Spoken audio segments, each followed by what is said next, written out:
যেহেতু আমি কোরআনুল কারীম থেকে একখানা সূরা তেলাওয়াত করেছি, এই সূরাটার নাম হলো সূরাতুল আসর। কি বলেন তো? সূরাতুল আসর নাম দেওয়া হয়েছে তাফসিরুল কোরআন মাহফিল। তাফসির যদি না করি কিয়ামতের ময়দানে আমি হুজুরের খবর আছে, কথা বলুন ঠিক কিনা। এই জন্য আমি আপনাদের সামনে খুতবার মাঝে পবিত্র কোরআনুল কারীমের 114টা সূরার মধ্যে হতে 103 নম্বর সূরা সূরাতুল আসর। এই কোরআনের মধ্যে 3টা সবচেয়ে ছোট ছোট সূরা আছে, তার মধ্যে হচ্ছে 3 নম্বর ছোট সূরা। কয় নাম্বার? 3 নম্বর ছোট সূরা কেন বললাম বলাই? 1 নম্বর ছোট সূরার নাম হলো সূরাতুল কাউসার, 2 নম্বর ছোট সূরার নাম হলো সূরাতুল ইখলাস, আর 3 নম্বর ছোট সূরার নাম সূরা আসর। এজন্যই বললাম সূরা কাউসার এবং আসরের তুলনায়, সূরা কাউসার এবং ইখলাসের তুলনায় আসর সূরার মধ্যে অক্ষর কয়টা বেশি আছে। সূরা আসরে বাক্য যতগুলো আছে, এই বাক্যগুলো 8টা বাক্য আছে। এই 8টা বাক্য তৈরি করতে আল্লাহ পাক 68টা অক্ষর ব্যবহার করেছেন। কয়টা? 68টা অক্ষর ব্যবহার করেছেন। এই দিক দিয়ে একটু অক্ষরের তুলনায় সূরা আসরটা ওই 2 সূরার চেয়ে বড়। এজন্য এটার নাম দিয়েছি আমি কয় নাম্বার সূরা? 3 নাম্বার ছোট সূরা। কথা বলুন ঠিক কিনা। সম্মানিত বন্ধুগণ, আমার ভাইরা আমার, এই সূরাটা নাজিল হয়েছে রসুলের মদিনী জিন্দিগিতে। কোন জিন্দিগিতে? রসুলের সূরাগুলো 2 ভাবে নাজিল হয়েছে, হিজরতের আগে, হিজরতের পরে। হিজরতের আগে যেগুলো নাজিল হয়ে গেছে ওগুলোর নাম হলো মাক্কি সূরা, আর হিজরতের পরে যেগুলো নাজিল হয়েছে ওগুলোর নাম হলো মাদানী সূরা। এই সূরাটা একটি ফজিলতপূর্ণ সূরা। আল্লাহ রসুলের সাহাবীদের আমল আমি আপনাদেরকে বলে যাই, আপনারাও আমল করবেন। কারা কারা করবেন হাত তুলে দেখান তো। লিল্লাহি তাকবীর। আল্লাহ কবুল করুক। আমার মা বোনেরা আপনারাও নিয়াত করেন, আজকে এই সাহাবায়েদের একটা ঘনিষ্ঠ আমল এবং খুবই গুরুত্বপূর্ণ আমলের কথা বলছি। আমার নবীর সাহাবীদের মধ্যে একটা অভ্যাস ছিল, এক সাহাবীর সাথে আর এক সাহাবীর সাথে দেখা হলে বলতো আসসালামু আলাইকুম, প্রথমে সালাম দিতেন, এরপরে মুসাফা করতেন। মুসাফা করার পরে বলতো ভাই আপনার কি একটু সময় আছে, তাড়া আছে নাকি? কয় না তাড়া আছে নাই। তাহলে শোনো ভাই একটু বসো, একটু বসো। কি জন্য ভাই? কয় ভাই আপনি আমার থেকে একটা সূরা আসরটা একটু শোনো। জোরে বলেন সুবহানাল্লাহ। এরপরে ওই সাহাবীর সাথে দেখা হলে সাহাবীকে এবার তিনি শোনাই দিতেন আউযু বিল্লাহি মিনাশ শাইতানির রাজিম বিসমিল্লাহির রহমানির রহিম ওয়াল আসর ইন্নাল ইনসানা লাফি খুস ইল্লাল্লাযিনা আমানু ওয়া আমিলুস সলিহাতি ওয়া তাওয়াসাউ বিল হক ওয়া তাওয়াসাউ বিস সাবর। এবার ওই সাহাবী বলতো তুমি তো শুনাইলা, আমি কেন শোনাবো না, আমার থেকেও শুনো। জোরে বলেন সুবহানাল্লাহ। কেন শুনাইতো? কেন শুনাইতো? রসুল বলতেছেন কেউ যদি কাউকে সূরা ইখলাস শোনায় সে যেন গোটা ইসলামটাকে শোনাই দিল। বলেন সুবহানাল্লাহ। এই জন্য সূরা আসরের আরেকটা নাম হলো সূরাতুল খুলাসাতুল ইসলাম। কি বললাম ভাই? সূরা আসরের আরেকটা নাম কি? সূরায়ে খুলাসাতুল ইসলাম। জোরে বলেন সুবহানাল্লাহ। তার মানে গোটা ইসলামটাকে কপি করে এই মানে গোটা কোরআন শরীফের সূরা ফাতিহা থেকে সূরা নাস পর্যন্ত যত কথা আছে আল্লাহ সব কথাটা PDF সিস্টেম করে মেমোরি কার্ড সূরা আসরের মধ্যে ঢুকাই দিয়েছে। জোরে বলেন সুবহানাল্লাহ। আমার বন্ধুগণ, আমার ভাইয়েরা, আরো কথা আছে। কষ্ট হচ্ছে নাকি? এই সূরার মধ্যে আরো কথা আছে। ইমাম শাফি রাহিমাহুল্লাহ বলেছেন আমার আল্লাহ যদি গোটা কোরআন শরীফের সূরা ফাতিহা থেকে সূরা নাস পর্যন্ত 113টা সূরা যদি নাজিল নাও করত, জোরে বলেন সুবহানাল্লাহ। আমার ভাইয়েরা, ইমাম শাফি রাহিমাহুল্লাহ বলেন আমার আল্লাহ রাব্বুল আলামিন যদি এই কোরআনুল কারীমে সূরা ফাতিহা থেকে সূরা নাস পর্যন্ত সূরা আসর বাদে 113টা সূরা যদি নাজিল নাও করত, বান্দা যদি সূরা আসরে যে 4টা কথা আল্লাহ বলেছেন ওই 4টা কথার পরে আমল করত, তাও বান্দা আল্লাহর জান্নাতে চলে যেত। জোরে বলেন সুবহানাল্লাহ। জোরে বলেন আল্লাহু আকবার। সুতরাং বোঝা গেল সূরা ছোট হলে কি মাল আছে, ঠিক কি না? ওই যে একটা কথা আছে না, সাপ ছোট হলে কি বিষ আছে, কথা বলুন ঠিক কিনা? সূরা আসর ছোট হলে কি এর মধ্যে অনেক গুরুত্ব আছে, অনেক বড় আলোচনা আছে। আমার বন্ধুগণ, আমার ভাইয়েরা, এই সূরার মধ্যে আল্লাহ রাব্বুল আলামিন বলছেন তুমি মনে করছো তুমি খুব ব্যর্থ, তুমি মনে করছো তুমি কোনো সফল না। না না, মানুষের সফল আর ব্যর্থতার মূল নীতি হলো 4টা কর্মপদ্ধতি। কয়টা? 4টা কর্মপদ্ধতি যার মধ্যে থাকবে তারা হলো সফল, 4টা কর্মপদ্ধতি যার মধ্যে থাকবে না তারা হলো ব্যর্থ। সূরাটা কেন নাজিল করা হলো? প্রত্যেকটা সূরা নাজিলের একটা প্রেক্ষাপট আছে কি নাই? আরো জোরে বলে আছে কি নাই? আমার ভাইয়েরা, এই সূরাটা নাজিল হলো তখন যখন আমার নবীর কলিজার টুকরা বন্ধু আবু বকর নবীজির হাত ধরে মুসলমান হলেন। মুসলমান হওয়ার পরে আবু বকর কিন্তু আমার আপনার মতন দুটা না মুসলমান না, যে এদিকও থাকবে ওদিকও থাকবে। হযরত আবু বকর ছিলেন মক্কার 10 জন ধনী ব্যক্তির মধ্যে একজন ব্যক্তি, মক্কার সবচাইতে বড় ব্যবসায়ীর মধ্যে একজন ব্যবসায়ী। হযরত আবু বকর ছিলেন গোটা মক্কা বিশ্ব গোটা আরব বিশ্বের মধ্যে একজন ধনবান ব্যবসায়ী। নবীজির কাছে যখন ইসলাম কবুল করলেন, হযরত আবু বকর রাদিয়াল্লাহু তাআলা আনহুর ওই যখন তিনি কাফের ছিলেন, আবু বকরের আমার নবী ছাড়া আরেকজন বন্ধু ছিল, ওর নাম হলো কালাদা ইবনে উসাইদ। আমার বন্ধুগণ, আমার ভাইয়েরা, আমার নবী মুহাম্মদুর রাসূলুল্লাহর হাতে যখন কালিমা পড়ে আবু বকর মুসলমান হয়ে গেলেন, নবীর এমনই ভক্ত হয়ে গেলেন হযরত আবু বকর। এখন আর ব্যবসায় তত মনোযোগ দেন না, এখন আর তেমন ব্যবসায় লাভও হয় না। এগুলো দেখার পরে বন্ধু কালাদা ইবনে উসাইদ ডাক দেয়া বলেন, আবু বকর, আমি বুঝতে পারছি না তোমার ব্যবসায় ধস নামছে কেন। আমার মনে বলছে মুহাম্মদের হাতে ইসলাম কবুল করার কারণে তুমি এখন নাম্বার 1 তোমার নাম্বার 1-এর ব্র্যান্ডের ব্যবসায়ী থেকে তুমি আস্তে আস্তে নিচু হয়ে যাচ্ছ, তোমার ব্যবসাও ছোট হয়ে যাচ্ছে, তোমার ইনকাম সোর্সও কমে যাচ্ছে।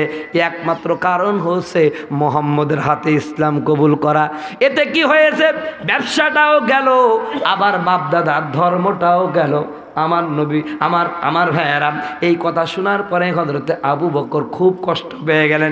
ডাক দিয়ে বলেন, বন্ধু কালাদা ইবনে উসাইদ, তোমার কাছে মনে হয় আসল সফলতা হলো এই দুনিয়ার জীবনে 1 নাম্বার ব্যবসায়ী হওয়া? তোমার কাছে মনে হয় আসল সফলতা হলো এই দুনিয়ার মধ্যে সবচেয়ে বেশি টাকা ইনকাম করা? আসলে দুনিয়াটাই তোমাদের কাছে মুখ্য উদ্দেশ্য। না না না, এটা বড় কথা না।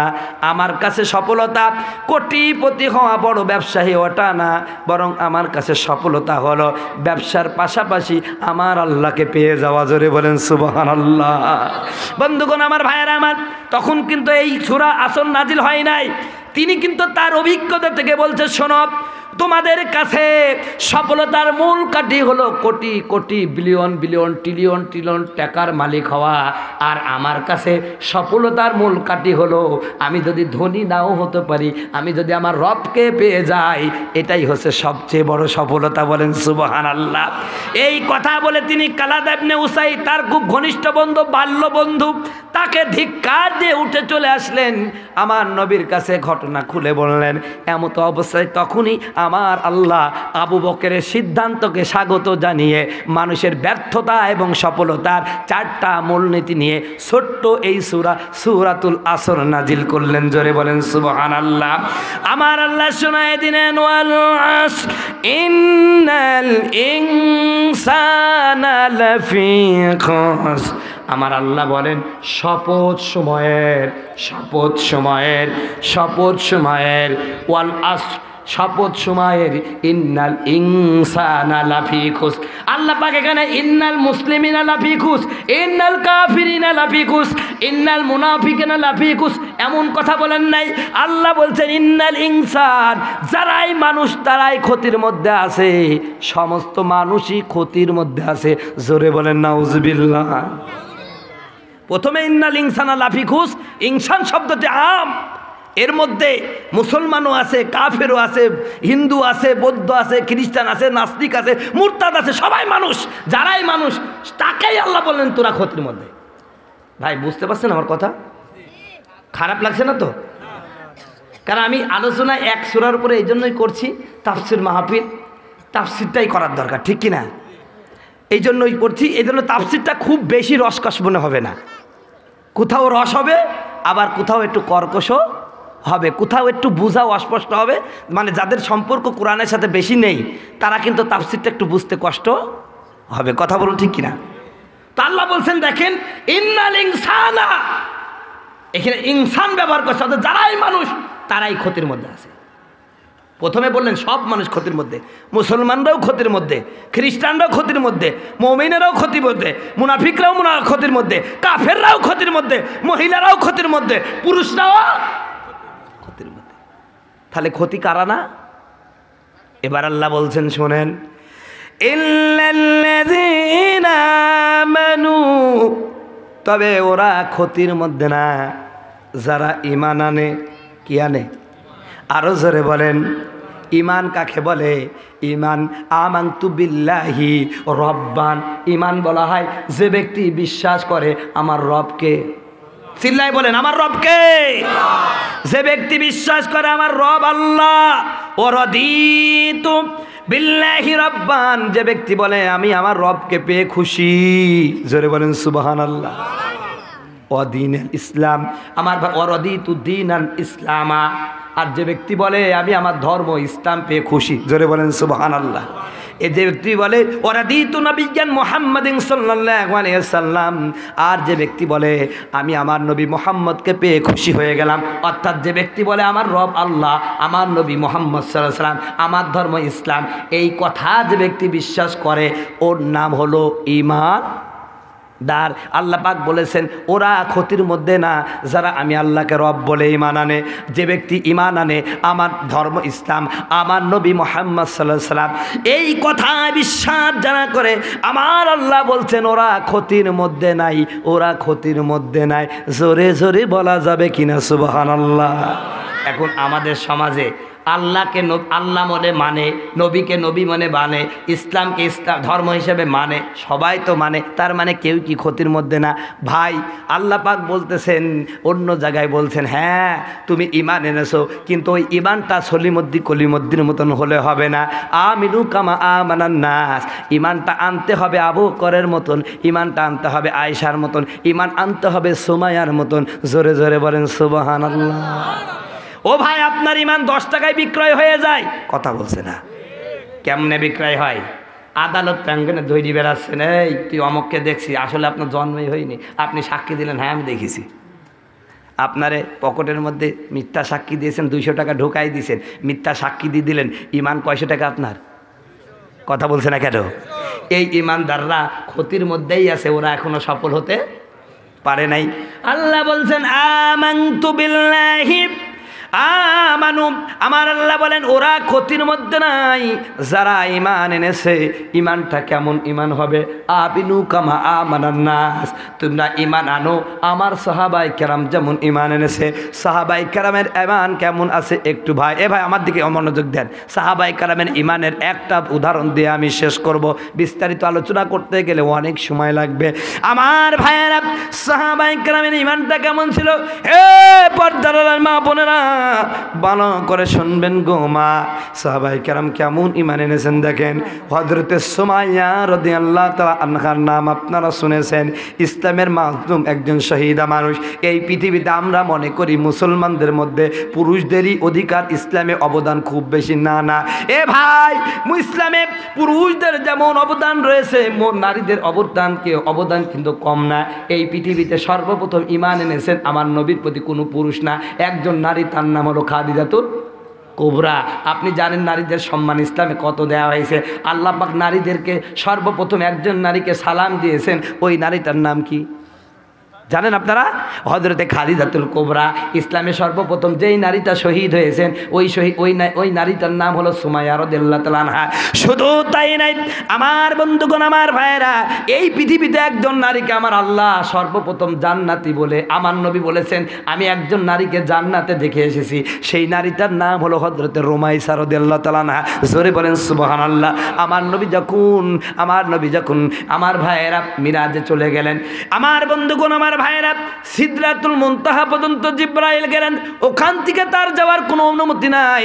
আমার নবী জিবরিলকে বললেন, ও জিবরিল আর একটু উঠবা না? কয় হুজুর আমি আর উঠতে পারবো না, আর একটু যদি উঠি আমার যে 6000 বা 600 নূরের ডানা আছে, নূরের ডানা আছে, আমি যদি আর একটু উঠি আমার আল্লাহর নূরের তাজাল্লিতে আমার সমস্ত ডানাগুলো পুড়ে যাবে। জোরে বলেন সুবহানাল্লাহ। তার মানে আমার নবীর পাওয়ার কিন্তু জিবরাইলের চেয়ে আরো বেশি, ঠিক কিনা? জিবরাইল যেখানে যেতে পারে না সেখানে কে যায়? আমার নবী যায়। আমার নবী তখন সিদরাতুল মুনতাহাকে রেখে আসলো জিবরিল আমিন। আমার নবী তখন খুব একাকিত্ব, একটু ভয় ভয় লাগছে, অপরিচিত জায়গা, নবীর মনে একটু ভয় কাজ করছে। হঠাৎ করে আমার নবী একজন মহিলার পায়ের আওয়াজ শুনলেন, নবীজি ভালো করে লক্ষ্য করে দেখেন, এটা আর অন্য কেউ না, আমার নবীজির কলিজার টুকরা একজন সাহাবী হযরতে আবু তালহা, তিনিও জান্নাতি সাহাবী। জোরে বলেন সুবহানাল্লাহ। হযরতে আবু তালহার স্ত্রী রুমাইসার হাঁটার আওয়াজ যখন পেলেন, তখন তিনি বললেন, না না, আমি বেশি দূরে নাই, আসলে আমি কাছেই আছি, এই তো আমার পরিচিত মানুষ হাঁটতেছে। ভালো করে লক্ষ্য করে দেখেন, ওটা হলো আবু তালহার স্ত্রী হযরতে রুমাইসা রাদিয়াল্লাহু তাআলা আনহা। সম্মানিত বন্ধুগণ, আমার ভাইয়েরা আমার, এবার আল্লাহর নবী মিরাজ থেকে এসে বললেন, এ রুমাইসা, আমি তোমাকে মিরাজের রাত্রিতে জান্নাতের মধ্যে হাঁটতে দেখেছি। আমার নবী যাকে জান্নাতের মধ্যে হাঁটতে দেখেন, ওই নারীটা কি কখনো জাহান্নামে যাবে নাকি? আরো জোরে বলেন, যাবে নাকি? যাবে না। হযরতে রুমাইসা রাদিয়াল্লাহু তাআলা পৃথিবীতে সর্বপ্রথম একজন নারীকে আমার আল্লাহ নবী জান্নাতে দেখেছেন, সেটাও কোনো পুরুষ না, সেটা একজন নারী। কথা বলুন ঠিক কিনা? সম্মানিত বন্ধুগণ, আমার ভাইয়েরা, তার মানে হলো এই ইসলামে পুরুষের অধিকার যেমন আছে, অবদান যেমন আছে, এই পর্যন্ত ইসলামকে আনার লক্ষ্যে পুরুষরা যেমন কষ্ট করেছে, নারীরাও কম কষ্ট করে নাই। সর্বপ্রথম ইসলামের জন্য শহীদ হয়ে গেল হযরতে সুমাইয়া। প্রিয় বন্ধুগণ, আমার ভাইয়েরা আমার, ইমানটা আল্লাহ বলছেন আমিনু কামা আমানান নাস, আমার সাহাবায়ে কেরাম যেমন ইমান আনে, তোমরাও তেমন ইমান আনো। সম্মানিত বন্ধুগণ, আমার ভাইয়েরা আমার, এবার চলুন আমার ইমানটা নবীর সাহাবীদের মধ্যে ইমান হয়েছে কিনা। হযরতে সুমাইয়া যখন ইসলাম কবুল করলো, হযরতে সুমাইয়া হলো গরিবের ঘরে গরিব মহিলা, এতই গরিব মহিলা। আমাদের সমাজে একটা কথা আছে, গরিবের সুন্দরী বউ সকলের ভাবি। কথা বলুন ঠিক কিনা? হযরতে সুমাইয়া হলো গরিব মহিলা, গোলামের মেয়ে, গোলাম, এমন দরিদ্র মহিলা। যখন মক্কার এলিট শ্রেণীর মানুষ যখন জানতে পারলো আমাদের সমাজের সবচেয়ে গরিব মহিলাটা নাকি মুহাম্মদের অনুসারী হয়ে গেছে, মক্কার লোকগুলো ফেটে পড়ে গেল ক্ষোভে। এই লোকটা এর মতন একটা অসহায় মহিলা মুহাম্মদের ধর্ম অনুসরণ করেছে, ধরে নেয়, তারে ধরে নেয়। হযরতে সুমাইয়াকে ধরে নিয়ে আসতে গিয়ে দেখেন হযরতে সুমাইয়ার সন্তান হযরতে আম্মার ইসলাম কবুল করেছে, তার স্বামী ইয়াসিরও ইসলাম কবুল করেছে। বলেন সুবহানাল্লাহ। তিনজনকে ধরে আনা হলো। এবার সুমাইয়াকে এনে একটা খুঁটির সাথে বাঁধা হলো, এক বরাবর, ওই বরাবর আরেকটা খুঁটির অপর পাশে তার সন্তান, কলিজার টুকরা সন্তান হযরতে আম্মার 22 বা 25 বছর বয়সের একটা টকবগে যুবক, তাকেও বান্ধা হলো। এরপরে আবু জাহেল হো হো করে হেসে বলে, এ সুমাইয়া, শুনলাম তুমি নাকি মুহাম্মদের অনুসারী হয়ে গেছে। হযরতে সুমাইয়া বলে, হ, আপনি ভালোই শুনেছেন, আমি মুহাম্মদের অনুসারী হয়ে গেছি। আবু জাহেল বললে, তোর এত বড় স্পর্ধা, আমার অনুমতি ছাড়া মুহাম্মদের অনুসারী হয়েছি, তুই কি জানিস আমি তোরে কি করতে পারি? হযরতে সুমাইয়া বলে, নেতা, তুমি এই সমাজের নেতা, এলিট শ্রেণীর মানুষ, টাকা পয়সার অভাব নাই, প্রভাব প্রতিপত্তির অভাব নাই, সব তোমার আছে। আমি জানি তুমি আমার প্রতি নির্যাতন চালাতে পারো, আমাকে অপমান করতে পারো, মারতে পারো, আমাকে এই দুনিয়া থেকে বিদায় করে দিতে পারো। নেতা শোনো, যত নির্যাতন করো না কেন, একটা মুহূর্তের জন্য আমি মুহাম্মদকে ছাড়বো না। বলেন সুবহানাল্লাহ, জোরে বলেন আল্লাহু আকবার। সম্মানিত বন্ধুগণ, আমার ভাইয়েরা আমার, এবার হযরতে সুমাইয়া এই কথা যখন আবু জাহেলের মুখের উপর বলে দিল, একটা সমাজের সবচেয়ে নিম্ন কোয়ালিটির লোক বড় একজন নেতার সামনে এমন উচিত কথা বললে ভাই ওনার ওয়েটে লাগবে না? কথা বলুন ঠিক কিনা? ওয়েটে লাগলো, বললো কত বড় সাহস, তুই আমার চিনিস? এমন কথা বলে হযরতে সুমাইয়ার গালের উপরে বাম হাত দিয়ে একটা চর মেরে দিল। সম্মানিত ভাইরা আমার, ওদিকে সামনে বাঁধা তার সন্তানটা। বলেন তো, একটা সন্তান যতই দুর্বল হোক, তার সামনে যদি তার মাকে মারা হয়, এমন কোন সন্তান আছে সহ্য করতে পারে? হযরত আম্মার বলেন, খবরদার নেতা, আমার মাকে মেরেছ, আমি কিন্তু তোমাকে শেষ করে ফেলব। আবু জাহেলের রাগ আরো বেড়ে গেল। বকারের যুবকদের এবার ওই আম্মার বিন ইয়াসিরের উপরে নির্যাতন শুরু করলো। এত মারা মারলো, চাবুক দিয়ে মারে, এক একটা চাবুকের হাঁকাতে হযরতে আম্মারের শরীর থেকে রক্ত ফিনকি দিয়ে বের হয়। মা, জনম দুগ্নি গর্ভধারিণী মা হযরতে সুমাইয়া চোখের পানি ছিঁড়ে দিয়ে বলে, ও নেতা আবু জাহেল, আমার কলিজার টুকরা সন্তানকে মারো না, আমার সন্তান ভুল করে ফেলেছে, তাকে মাফ করে দিয়া ওর শাস্তিটা আমি মাকে দিয়া দাও। প্রিয় ভাইরা আবার, এবার আবু জাহেল ডাক দেয়া বললেন, এ সুমাইয়া, তোমার সন্তান আমার মুখের উপর কথা বলে আমার শাসায়, আমি তারে ছাড়বো না, মেরে ফেলবো, তবে একটা শর্তে তোমারে আমি মুক্ত করে দিতে পারি, তোমার সন্তানকে বাঁচিয়ে দিতে পারি। তুমি যদি একবারের জন্য মুহাম্মদকে গালি দিয়ে দাও আর মুহাম্মদকে অস্বীকার করো, মুহাম্মদের ধর্ম ত্যাগ করো। সুমাইয়া বলে নেতা আরও কোনো শর্ত থাকলে দিতে পারো, কিন্তু এই শর্তটা মানবার পারবো না। বলেন সুবহানাল্লাহ। সম্মানিত বন্ধুগণ, আমার ভাইয়ারা, হযরতে সুমাইয়া এমন কথা যখন বলল, এবার আবু জাহেল আরো রেগে গেল, তার মনে উমাইয়া ইবনে খলব রেগে গেল। এক পর্যায়ে বখাটে আবু জাহেল, আমার বন্ধুগণ, আমার ভাইয়ারা, হযরতে সুমাইয়া শরীর থেকে কাপড়টা খুলে ফেললো। জোরে জোরে বলেন নাউযুবিল্লাহ। একটা প্রাপ্তবয়স্ক 25 থেকে 20 বছর বয়সের সন্তানের সামনে মাকে উলঙ্গ করে ফেলা একটা মায়ের জন্য কি পরিমাণ অপমান, আর একটা সন্তানের জন্য কি পরিমাণ অপমান, একমাত্র সন্তান আর মা ছাড়া কেউ জানে না, ঠিক কিনা? সম্মানিত বন্ধুগণ, আমার ভাইয়েরা, হযরতে সুমাইয়া চোখের পানি ছেড়ে দিয়ে কান্দে। মালিককে ডাক দেয়া বলেন, মালিক আমার কোনো অপরাধ নাই, শুধু তোমার নবীর প্রতি বিশ্বাস করেছি, তোমাকে রব বলে স্বীকার করেছি, এই কারণে মক্কার ঘৃণিত নেতা আবু জাহেল আমার সাথে কি আচরণ করেছে, আমার প্রাপ্তবয়স্ক সন্তানের সামনে আমার উলঙ্গ করে আমাকে যে অপমান করলো, আগো মালিক এই নির্যাতন আর সইতে পারি না। মালিক যত নির্যাতন করুক না কেন, তুমি আমাকে ধৈর্য দাও, আমি যেন ঈমানের উপরে থাকতে পারি। জোরে বলেন সুবহানাল্লাহ। লা ইলাহা ইল্লাল্লাহ।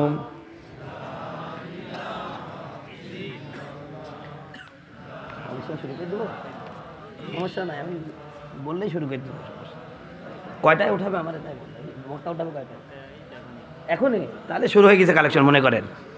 লা ইলাহা ইল্লাল্লাহ। জোরে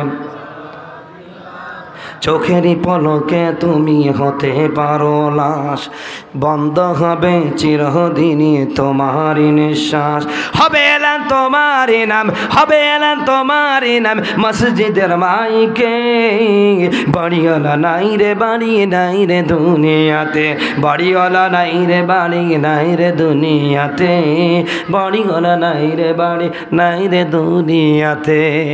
আমার বন্ধুগণ, আমার ভাইয়েরা, হযরত সুমাইয়া রাদিয়াল্লাহু তাআলা আনহা এবার আবু জাহেলকে বললেন, আরে আবু জাহেল, সামান্য যদি কমন সেন্স থাকতো, সামান্য লজ্জা থাকলে এরকম নৃশংস আচরণ করতে পারতি না। এইভাবে যখন বারবার বলতে লাগলো, এক পর্যায়ে নিষ্ঠুর আবু জাহেল, বখাটে আবু জাহেল, এক পর্যায়ে হযরতে সুমাইয়ার গুপ্তাঙ্গ বরাবর বল্লম মেরে দিল, এ ফুলো বড় হয়ে গেল, হযরতে সুমাইয়া শহীদ হয়ে গেলেন। আমার ভাইয়েরা, এখন এই মুহূর্তে যখন আমার ভাইয়েরা কথা বের হয় না, তখন তিনি বলেন, আল্লাহ তোমার পথে চলতে গিয়ে, তোমার নবীকে মানতে গিয়ে আমার সন্তানের সামনে আমার উলঙ্গ করা হয়েছে, এক পর্যায়ে আমাকে নির্মমভাবে হত্যা করা হলো। মালিক গো, আমি অসহায়, আমার সাহায্যে কেউ আসবে না, তবে তোমার কাছে দোয়া করে গেলাম, আবু জাহেল আমার প্রতি যে নির্যাতন করেছে, মালিক আমাকে এর চেয়ে আমাকে যে নির্যাতন করেছে, অপমান করেছে, আল্লাহ এই বখাটে নেতাকে আমার চেয়ে বেশি অপমান করে মারবে। কি ইতিহাসকে আপনারা জানেন, আল্লাহ রাব্বুল আলামিনের ইশারায় বদরের যুদ্ধে আবু জাহেলকে আমার আল্লাহ কোনো প্রাপ্তবয়স্ক মানুষের হাতে তার জীবন নেয় নাই, ছোট্ট নাবালেক বাচ্চা ওর মতন কোলাঙ্গারকে দুনিয়া থেকে বিদায় করে দিয়েছে। কথা বলুন ঠিক কিনা? হযরতে সুমাইয়া ডাক দিয়ে বলেন, আল্লাহ ওরা আমার প্রতি যারা নির্যাতন করলো, যতগুলো নেতা যতগুলো কর্মী আমার সাথে বিয়াদবি করেছে, একটারও ছাড়বে না। প্রিয় ভাইয়েরা আমার, আপনারা বদর যুদ্ধ আর সুমাইয়ার ঘটনাটা পড়ে দেখবেন, যারা যারা সুমাইয়ার নৃশংসতায় মেতে উঠেছিল, একটাও বদরের যুদ্ধে ফিরে আসে নাই। কথা বলুন ঠিক কিনা? বন্ধুগণ, আমার ভাইয়েরা আমার, হযরত সুমাইয়া শহীদ হয়ে গেলেন, তারপর ইসলাম ছাড়লেন না, বরং আল্লাহকে জানাই দিলেন, আল্লাহ ও আল্লাহ, এমন কঠিন মুহূর্ত তুমি তোমার নবীকে জানায় দিও, একটা মুহূর্তের জন্য আমি সুমাইয়া তোমার নবীকে ভুলি নাই। আল্লাহ এ কথাই বলছেন, এ পৃথিবীর মানুষেরা সবাই ব্যর্থ, ইল্লাল্লাযিনা আমানু, তবে যারা ঈমান এনেছে। কেমন ঈমান? কামা আমিনু কামা আমানান নাস, আমার সাহাবায়ে কেরাম ঈমান যেমন এনেছেন। মা গো, খালি মুসলমান বললেই হবে না। আমার মা, আপনি যদি মুসলিম হতে চান সুমাইয়ার মতন মুসলিম হন। আপনি যদি মুসলিম হতে চান নবীজির কলিজার টুকরা ফাতিমাতুজ জোহরার মতন মুসলিম হন। আপনি যদি মুসলিম হতে চান খাদিজাতুল কুবরার মতন মুসলমান। আমার যুবক ভাইয়েরা, মুসলমান শুধু গরু খান আগা কেটে দিয়েছে এই জন্য মুসলমান না, না না। মুসলমান হতে হলে আপনাকে বিলালের মতন মুসলমান হওয়া লাগবে, খালিদ বিন ওলীদের মতন মুসলমান হওয়া লাগবে, ওমর ইবনে খাত্তাবের মুসলমানের মতন হবে, হামজার মতন মুসলমান হতে হবে, আব্বাসের মতন মুসলমান হতে হবে। কথা বলুন ঠিক কিনা? আজ বাংলাদেশে যদি সুমাইয়ার মতন মুসলমান থাকতো, হামজার মতন মুসলমান থাকতো, পৃথিবীর কোন কাফের শক্তি ইসলামের বিরুদ্ধে চোখ রাঙাতে পারতো না। কথা বলুন ঠিক কিনা? আমার ভাইয়েরা, আল্লাহ বলেন ওয়ালা, শপথ আসরের, ইন্নাল ইনসানা লাফি খুস, পৃথিবীর সমস্ত মানুষ ব্যর্থ, ইল্লাল্লাযিনা আমানু, তারা ব্যর্থ নয় যারা চারটা কর্মপদ্ধতি অর্জন করেছে। 1 নাম্বার কর্মপদ্ধতি, সফলতার 1 নাম্বার কর্ম হলো ঈমান আনা। কি আনা? এরপরে 2 নাম্বার হলো আছে, 3 নাম্বার আছে, 4 নাম্বার আছে। এই 4টা যদি শেষ করতে যাই সময় পাবো না, যেহেতু ওয়ার্নিং দিয়ে দিয়েছে। আপনারাও হয়তো বিরক্ত হবেন, হুজুর আপনার ওয়াজ তো মেলায় শুনলাম, প্রধান বক্তা শুনবো। কথা বলুন ঠিক কিনা? এই জন্য আমি আর